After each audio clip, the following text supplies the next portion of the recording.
Ciencias y tecnología. Física, segundo grado. Bloque 1. Secuencia 7. Estructura de la materia. Calor y temperatura. Qué buenos estos hot cakes. ¡Ay, no puede ser! ¿Cómo es posible que tan rápido ya se está derritiendo esta mantequilla? Ahora, ¿dónde dejé la harina? Aquí está la harina. Perfecto, listo. Ahora sí van a quedar. ¡No! El agua del café ya está lista. Todavía no hago los hot cakes, me voy a apurar. A ver. ¿Por qué la mantequilla se derrite tan rápido cuando está en mi mano? ¿Y por qué el agua se evapora al calentarla y se vuelve sólida al enfriarla? Todos los materiales existentes se encuentran en uno de los 3 estados de agregación de la materia. Sólido, como las cucharas y los platos. Líquido, como el aceite de cocina y el agua. Y gaseoso, como el combustible de las estufas llamado butano, el oxígeno y otros componentes del aire. En la naturaleza hay materiales y sustancias que se pueden encontrar en alguno de los 3 estados de agregación de la materia.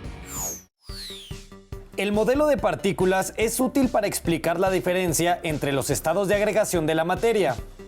En un sólido, las partículas están unidas por grandes fuerzas de atracción, denominadas fuerzas de cohesión. Y dado que su energía cinética no es capaz de vencer a estas fuerzas, solamente vibran en sus posiciones fijas. Por esto, los sólidos tienen una forma y un volumen definidos. En un líquido, las partículas tienen más energía cinética y están unidas por una menor fuerza de atracción. Por ello se mueven con mayor libertad y se mantienen cercanas entre sí. Por esta razón adquieren la forma del recipiente que los contiene, pero conservan su volumen.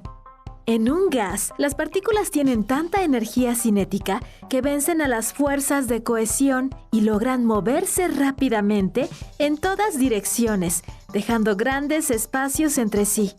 Por esta razón los gases se expanden hasta llenar el contenedor que ocupan y adquirir su forma. Debido a los grandes espacios que hay entre sus partículas, los gases pueden comprimirse cuando se ejerce presión sobre ellos.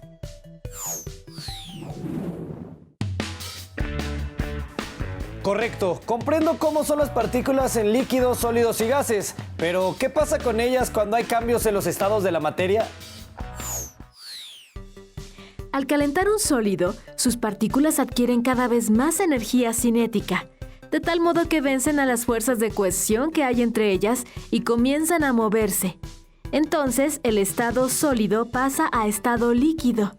A este proceso se le llama fusión. Cada material en estado sólido cambia a estado líquido a una temperatura determinada, que se denomina punto de fusión.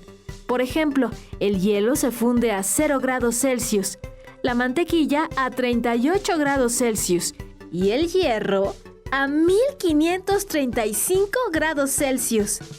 Si a un líquido se le proporciona el calor suficiente, las partículas adquieren tal cantidad de energía cinética que pueden desprenderse del resto.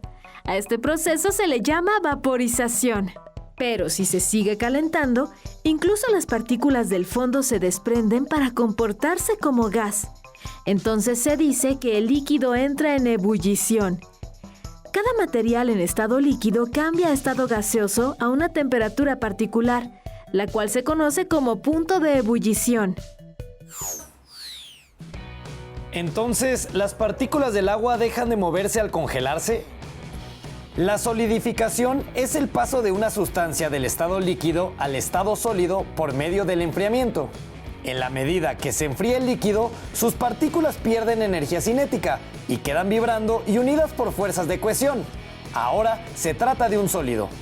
El gas también cambia de estado y puede convertirse en un líquido.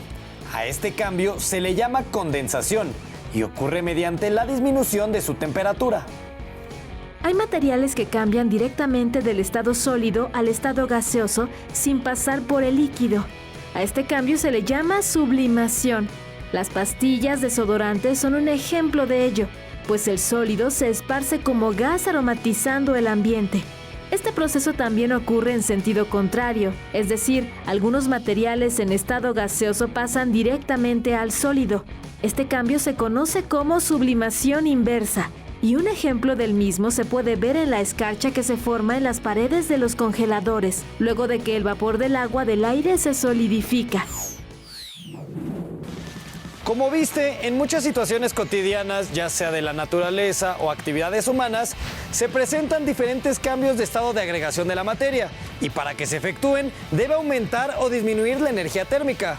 ¿Cuáles cambios puedes identificar?